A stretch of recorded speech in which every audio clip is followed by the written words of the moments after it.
Start करते हैं electricity. बहुत इंपॉर्टेंट चैप्टर है, थोड़ी सी बेसिकली देखेंगे। और फर्स्ट ऑफ ऑल हम लोग जानना चाहेंगे what is the charge.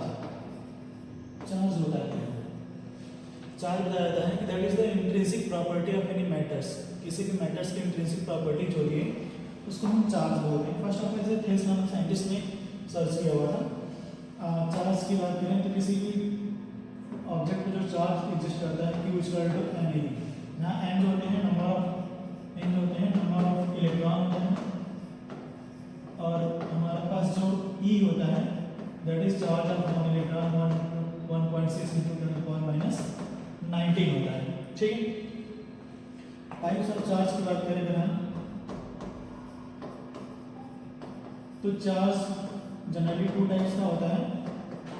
First होता है हमारा पॉजिटिव चार्ज और सेकेंड होता है नेगेटिव चार्ज।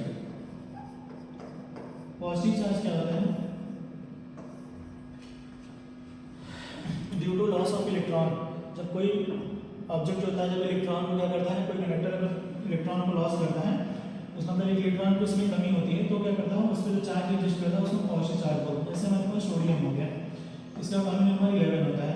अगर वो एक इलेक्ट्रॉन किसी दूसरे को दे देता है, दैट मींस इसके पास कितने इलेक्ट्रॉन होंगे? 10 होंगे। एक इलेक्ट्रॉन को लॉस करता है तो Na+ इस पर लिखा जाता है।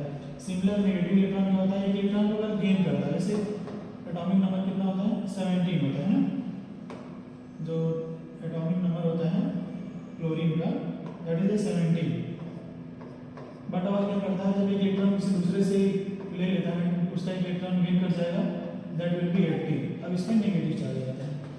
तो इस प्रकार से चार्ज हमारे पास दो टाइप्स के होते हैं। इलेक्ट्रिक करंट, अगर इलेक्ट्रिक करंट की हम बात करें कि इलेक्ट्रिक करंट क्या होता है, इलेक्ट्रिक करंट बताया जाता है that is the rate of flow of electric current, rate of flow of electric current.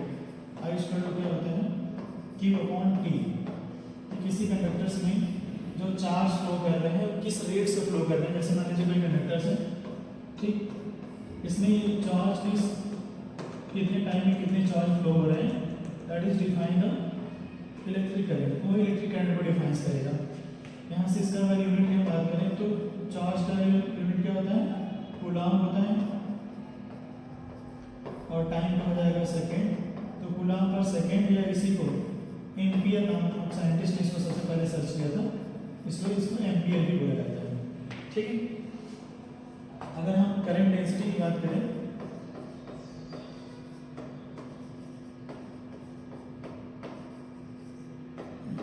किसी करंट कंडक्टर जो है उसकी करंट डेंसिटी क्या होगी? करंट डेंसिटी डिफाइन होती है कि total flow of electric current in per unit area.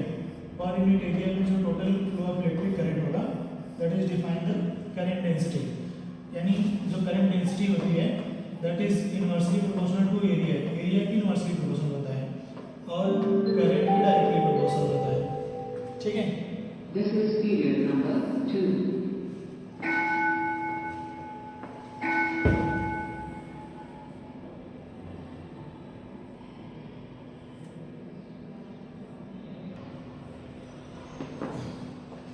ठीक है, हम लोग देखते हैं इलेक्ट्रिक पोटेंशियल। इलेक्ट्रिक पोटेंशियल क्या होता है? बताया जाता है that is define the total vector to transfer a charge from infinite to a definite distance. किसी इनफाइनाइट से बने किसी चार्ज को किसी डिफिनिट पॉइंट तक ट्रांसफर करने के लिए हमें वर्क डन करना पड़ता है, that is define the force. Actually क्या होता है, किसी चार्ज को हम दूसरे चार्ज के पास आएंगे, उनके बीच में क्या करेगा? फोर्स वर्क करेगा। और यहाँ पे हम डिस्प्लेसमेंट कर रहे हैं, इसको क्या कर रहे हैं? डिस्प्लेस कर रहे हैं। तो फोर्स और डिस्प्लेसमेंट जहाँ पे वर्क करेगा दैट मीन्स वहाँ पे हमें वर्क करना पड़ेगा, क्योंकि वर्क इक्वल टू क्या होता है? Force into displacement. तो यही इसी इसको डिफाइन करते हैं। ये टोटल वर्क डन जो होता है to transfer the unit charge from infinite to और definite point that is define the electric potential. किसी यूनिट चार्ज को हम इनफाइनाइट से किसी दूसरे चार्ज के पास ला रहे हैं, तो हम जो वर्क डन करना पड़ता है पर यूनिट चार्ज को, उसी को बोलते हैं इलेक्ट्रिक पोटेंशियल। क्या करेंगे? किसी चार्ज को हम दूसरे चार्ज के पास लाएंगे, उनके बीच में क्या करेंगे? फोर्स लगेगा, और फोर्स और यहाँ क्या हो रहा है? डिस्प्लेसमेंट हो रहा है। फोर्स और डिस्प्लेसमेंट हो रहा है, दैट मीन्स वहाँ हमें क्या करना पड़ेगा? वर्क करना पड़ेगा। जो वर्क होता है पर यूनिट चार्ज पे, उसी को हम बोलते हैं इलेक्ट्रिक पोटेंशियल। यहाँ से जूल पर कूलाम इसका यूनिट लिख सकते हैं, या फिर इसी को फर्स्ट ऑफ ऑल बोल्ट नाम साइंटिस्ट ने एक्सप्लेन किया था, इससे इसको बोल्ट भी बोलते हैं। इसका मतलब 1 वोल्ट इक्वल हो जाएगा 1 जूल पर कूलाम, ऐसे कर सकते हैं इसको।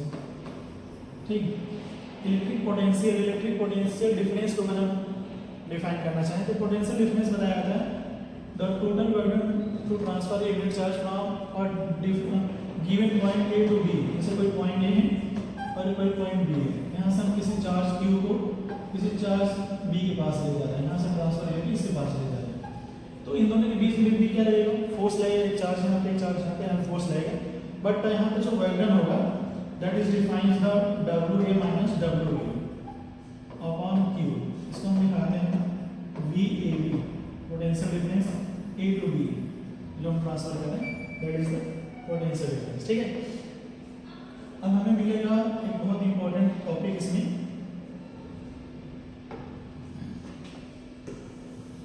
Ohms law. ओम्स लॉ बहुत ज़्यादा इंपॉर्टेंट है, उसको देखिएगा।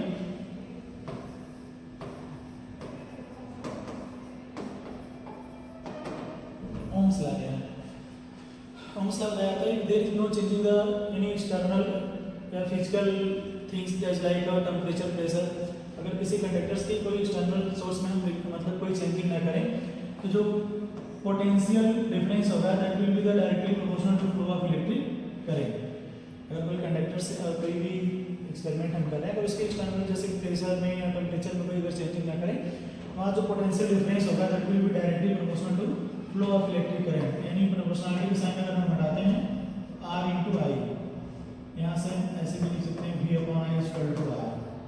ठीक है, दैट इज द आई। इसको हम दूसरे तरीके से डिफाइन कर सकते हैं कि अगर हम V और I इनके बीच में अगर हम ग्राफ करते हैं, जैसे हम I की वैल्यू बढ़ाते हैं तो V की वैल्यू भी बढ़ जाती है, I की वैल्यू अगर बढ़ाएंगे फिर V की वैल्यू बढ़ जाएगा, I की वैल्यू बढ़ाते हैं V की वैल्यू बढ़ जाती है, तो इनके बीच में अगर हम ग्राफ खींचते हैं that will B a straight line. ठीक है, इसको ऐसे समझ सकते हैं। तो V और I के बीच में अगर हम ग्राफ ड्रॉ करते हैं that will B a straight line, that is also define the Ohm's law. या इलेक्ट्रिक पोटेंशियल डिफरेंस और करंट का जो रेशियो होता है हमेशा कांस्टेंट होता है। ये जो पोटेंशियल डिफरेंस होता है उसमें फ्लो ऑफ इलेक्ट्रिक करंट क्या होता है, डायरेक्टली प्रोपोर्शनल होता है। ठीक है, यहाँ से मिलेगा आपको रेजिस्टेंस।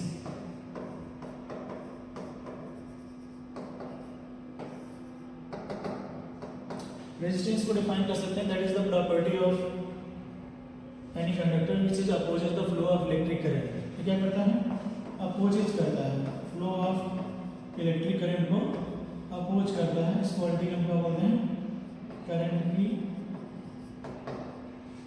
रेजिस्टेंस बोलते हैं। इसको हम R से रिप्रेजेंट करते हैं, R equal to V upon I भी होता है, यहाँ से भी हम उसको डिफाइन कर सकते हैं। ठीक, रेजिस्टेंस का यूनिट जो होता है उसको ओम से रिप्रेजेंट करते हैं, याद रखिए। अगर बात करें रेजिस्टिविटी,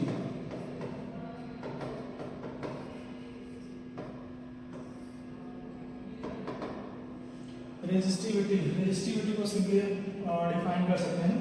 जैसे किसी भी कंडक्टर्स का जो रेजिस्टेंस होता है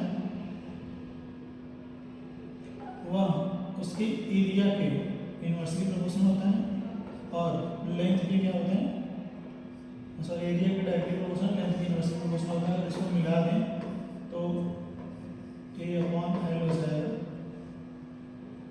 अगर यहाँ से प्रोपोर्शनलिटी का साइन हटाते हैं, कोई कांस्टेंट यूज करते हैं, सिग्मा R अपॉन L हो जाएगा। यहाँ से सिग्मा की वैल्यू अगर हम फाइंड करें, सिग्मा ने इसको रो से रिप्रेजेंट कर देंगे, रेजिस्टिविटी को रो से रिप्रेजेंट करते हैं, तो रो इक्वल टू क्या हो जाएगा, R L अपॉन A।